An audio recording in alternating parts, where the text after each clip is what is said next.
todos tienen una opinión. Es necesario dar con los puntos de encuentro. Ver, escuchar, conocer para comprender. Entre punto de vista. Con Alberto Velasco Vera e invitados.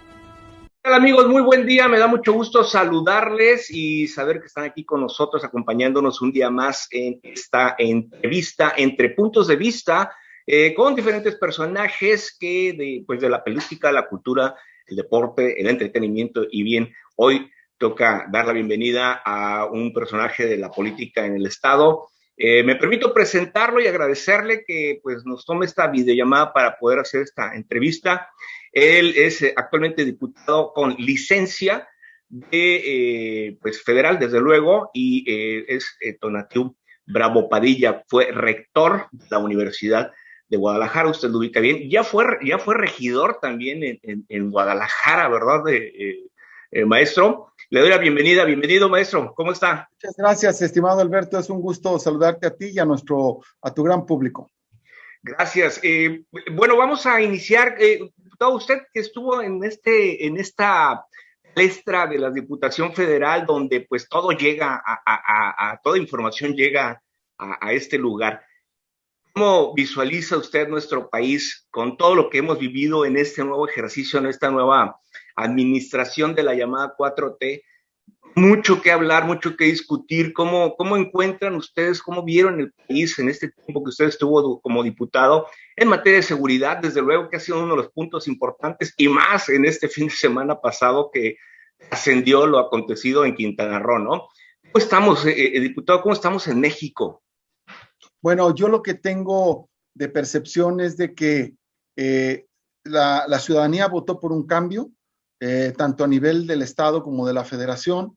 Sin embargo, más allá de los ímpetus naturales que materializaban las aspiraciones de muchas y muchos mexicanos que hemos luchado por muchos años, particularmente el tema del combate a la corrupción y algunas otras cosas, lo cierto es que ha sido muy controvertidas las medidas que se han adoptado, la mayoría de ellas en la 4T. Estamos de acuerdo en que haya austeridad, pero no estamos de acuerdo en que se paralice al gobierno con tal de aplicar esa austeridad.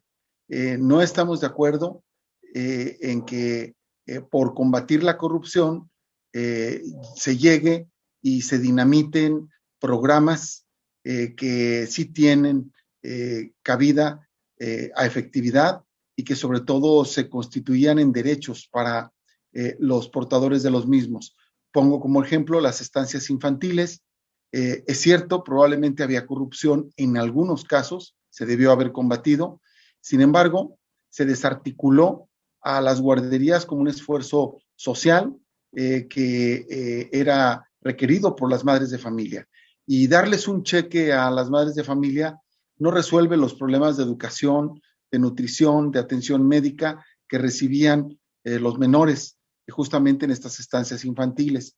De manera tal que creo que en gran medida por aplicar principios de transformación y de cambio anhelados por los mexicanos, se fue hacia el otro lado y en muchos casos se ha incurrido en situaciones verdaderamente lamentables, como es la falta de medicamentos para niños con cáncer, la falta de abasto de muchos medicamentos y utensilios en los hospitales públicos, en fin.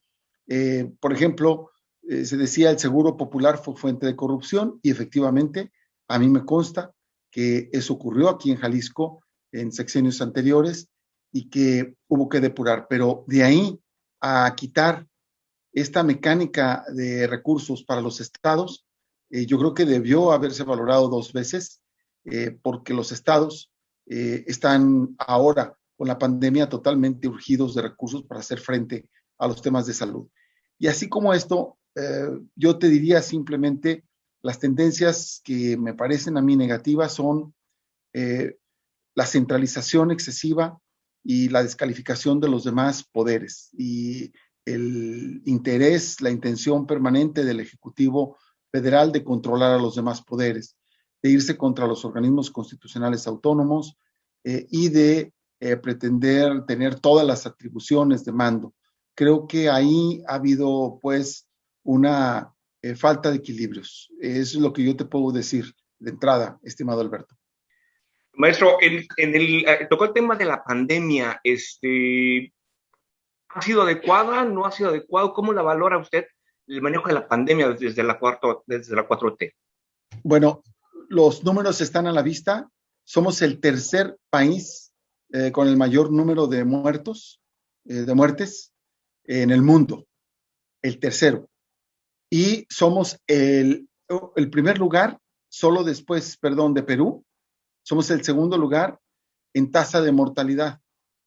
Por cada cantidad de enfermos o por cada cantidad de habitantes, el número de muertos. Y eso es que todos coinciden, hasta la misma Secretaría de Salud, de que no todos los muertos están reportados. Entonces, yo creo que sí fue errático el manejo de la pandemia. Había informaciones contradictorias por una parte, y por otro lado, permanentemente estuvimos expuestos a contradicciones de instrucciones.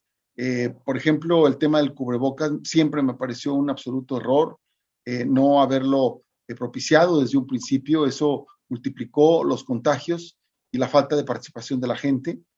También otro de los aspectos que me pareció errático fue la demora con la que entramos al tema de la compra de vacunas.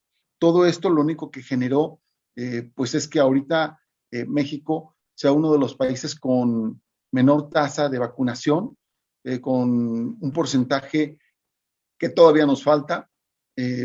Cuando Chile, por ejemplo, tiene un porcentaje del triple o cuádruple de que México, y sin embargo también es un país latinoamericano. Entonces, yo considero que hubo un manejo errático desde la pandemia y eso multiplicó el número de muertes y el número de afectaciones.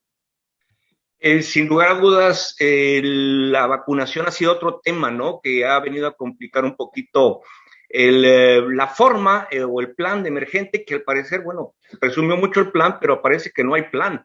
Parece que todo se está improvisando, ¿no es así, maestro?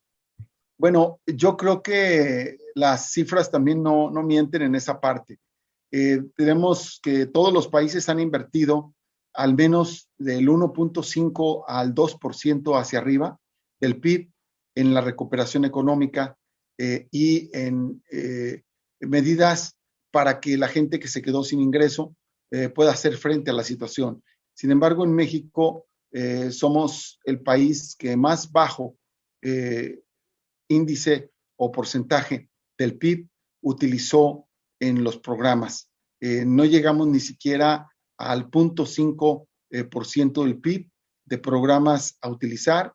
Las empresas, las micro y pequeñas, sobre todo que son de las que pende casi el 75% del empleo, no han tenido incentivos para hacer permanecer los empleos. Y bueno, pues la gente que acudió al llamado del Estado para quedarse en casa, muchos de ellos bajaron sus ingresos o de plano los perdieron y tienen verdaderamente muy escaso margen de apoyo, algunos programas de despensas y cosas de esas que son mínimos. Entonces, yo creo que a México se ha quedado corto en las respuestas necesarias para el tema económico. Y bueno, la caída del PIB, pues es otro número que no hay que perder de vista. Estamos hablando de poco más del 10% de la caída del PIB, contra una previsión que hoy anuncia Hacienda de 5.2% de crecimiento. De todas maneras, vamos a quedar atrás del ritmo que traía el país.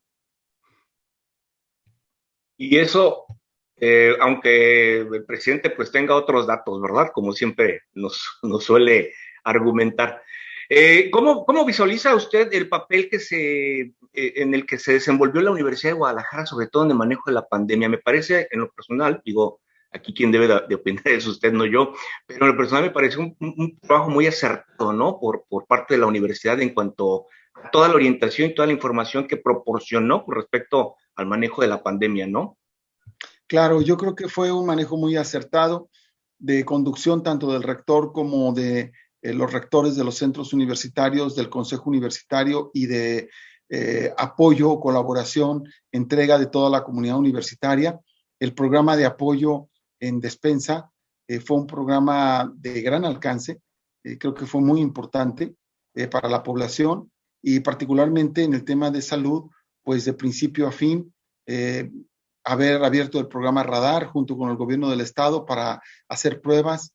Tienen más de un año ya practicando las pruebas, haberse inmerso en todo el trabajo de estructuración médica para hacer frente a la pandemia y las consecuencias, toda la mesa de salud, las medidas que se tenían que tomar, los estudios de cómo medir los alcances y en un momento determinado el diseño de instrumentos para poder trabajar. Yo creo que aquí se demuestra que hay una institución, entre otras, que hizo su trabajo, que lo va a seguir haciendo, qué bueno, y pues no tenemos sino que estar muy contentos por esa respuesta. He visto muchas comunicaciones relacionadas con la forma en cómo se está llevando la vacunación en los centros universitarios y la verdad da mucho gusto escuchar los testimonios. Sin lugar a dudas, ha sido una de las tinos que ha tenido, bueno, la universidad en este sentido, con el apoyo, y bueno, hasta en ciertos momentos como que al gobernador le ha incomodado un poquito, ¿no? Todas las decisiones que la universidad dicta.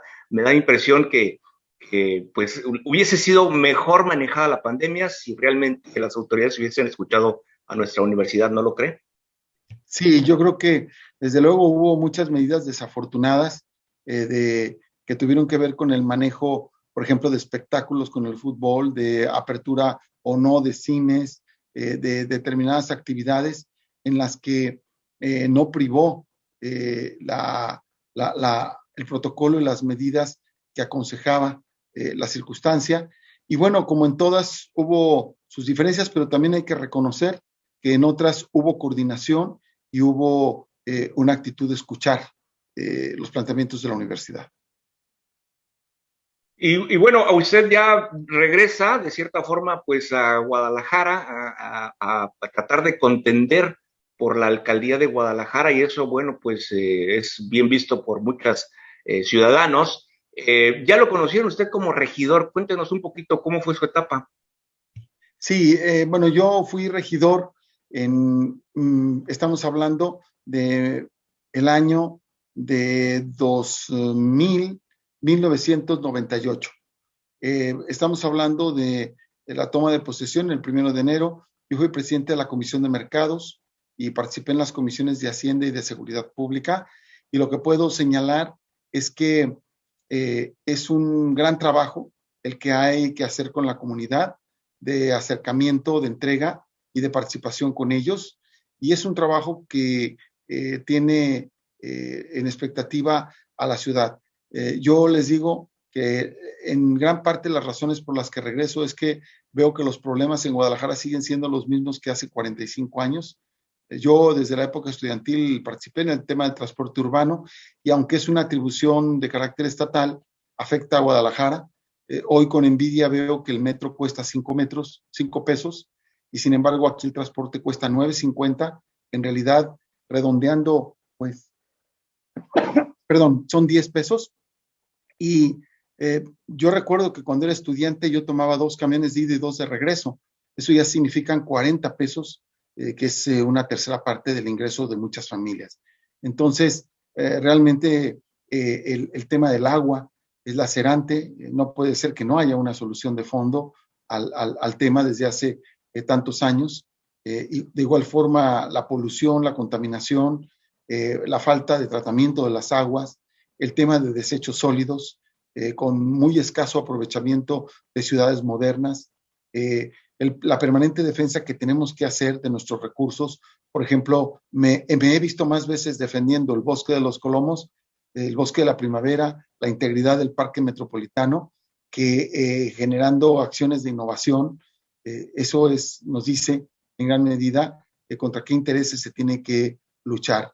La defensa del lago de Chapala, la denuncia por la grandísima contaminación de la barranca y del río Santiago, y bueno, la pelea porque Guadalajara recupere su grandeza, pese a muchas medidas que la degradaron, que no atendieron o fueron dispuestas por gobiernos de varios partidos, no nada más de uno, pero que hubo una enorme falta de tino en hacerlo. Yo creo que Guadalajara está a tiempo de poder replantear la forma en cómo ha hecho su desarrollo, y creo que lo que es más importante es que nos decidamos a participar. Hoy Tonatiuh Bravo se encabeza una planilla de excelentes académicos, pero lo hace ya no por MC, sino ahora va por Hagamos. ¿Por qué el cambio, maestro? Bueno, hace 3 años y medio se convocó a una gran convergencia para que en todo tipo de expresiones sumáramos fuerzas para hacer un cambio en Jalisco que fuera distinto a los partidos que habían gobernado hasta ese entonces. Yo me vi muy motivado a hacerlo porque, como tú sabes, yo nunca he sido ni del PRI ni del PAN. Tengo mucho respeto a sus militantes, incluso a cuadros que han mantenido una línea de coherencia y de congruencia. Sin embargo, yo me identifico más con la democracia y con la perspectiva de la izquierda que acepta ser democrática. Entonces, por ese motivo, me entusiasmó el cambio. Sin embargo, en varios temas se echó reversa de lo que se planteaba en el pasado. Uno de esos temas es, por ejemplo, el agua. Y en otros aspectos ya no hubo interés en oxigenar esa amplia avenida de participación. Hay que recordar que hace 3 años y medio se firmó un convenio entre la agrupación política Hagamos con Movimiento Ciudadano. En esta ocasión participamos por Hagamos simplemente porque ya no se suscribió ese convenio con Movimiento Ciudadano, y de esa manera haremos la perspectiva de las propuestas de política pública de solución, porque lo que queremos es que cambie Guadalajara, y para lograr el cambio sentimos que la forma de lograrlo es esta. Sorprendió un poco ver en la planilla a Celia Fausto, ¿no? Cuando ella pues aspiraba a Zapopan. ¿Se dialogó con ella? ¿Se llegó a un acuerdo? Sí, de hecho ella había sido regidora por Guadalajara y también había sido diputada local, había sido candidata por el Distrito 9 de Guadalajara, y su residencia pues la tiene en Guadalajara. Ella en algún momento sintió interés de participar en Zapopan, y por eso se inscribió en la contienda de Zapopan, porque ella dio por sentado que muy probablemente yo participaría en Guadalajara, y ella buscaba que no tuviéramos necesidad de tener que competir en la interna. Sin embargo, cuando participó en Zapopan, ella se percató de que María, la que quedó finalmente como candidata y además es regidora con licencia, pues tenía ya un pulso mucho más puntual de las cosas de Zapopan, y entonces ella decidió retirar su propuesta para ese municipio, y cuando yo me enteré de que no competiría por el mismo, me pareció importante invitarla. De hecho, fíjate lo importante que son las cosas, porque Celia en su trayectoria, en 2008, ella votó en contra de que el ayuntamiento hiciera un negocio con Puerta Guadalajara en el jardín, en uno de los jardines que está en Huentitán. Y aquí tenemos ahora las consecuencias. Ahí hay un conflicto con los colonos, con los cuales pues evidentemente yo me solidarizo con toda su causa, en primer lugar con el tema del agua. Huentitán, las colonias de Huentitán tienen ahorita más de 15 días, 3 semanas, en que prácticamente no tienen agua, y querer meter un complejo habitacional como el que se pretende hacer realmente sería una decisión totalmente fuera de la realidad del contexto. Entonces, Celia ha tenido el valor de asumir esa posición, y por ese motivo me dio mucho gusto invitarla, además de que es una mujer que en mucho ha peleado por las causas de las mujeres.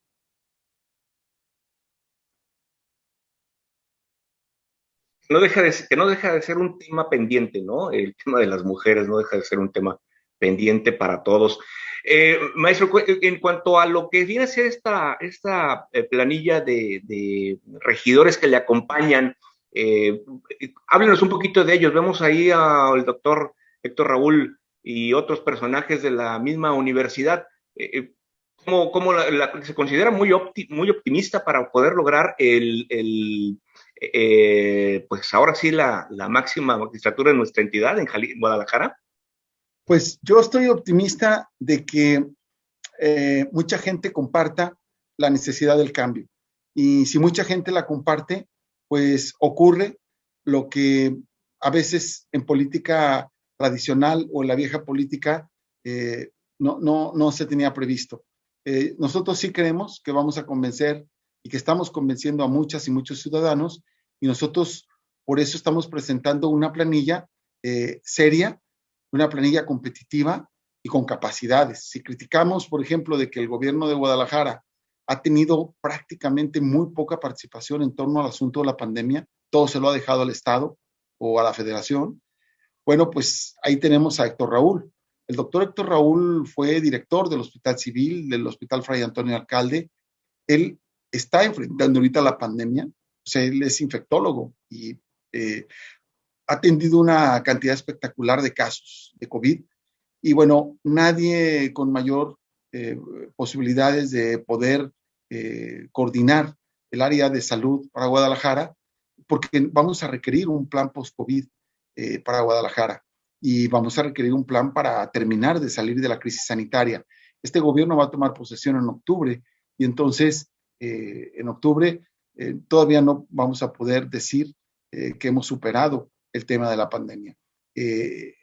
También Alfonso Partida, exmiembro del Consejo de la Judicatura, ha trabajado los temas de justicia y de seguridad pública de manera muy puntual y siendo la primera demanda de la población, nos complace mucho que él nos acompañe en la agenda de seguridad.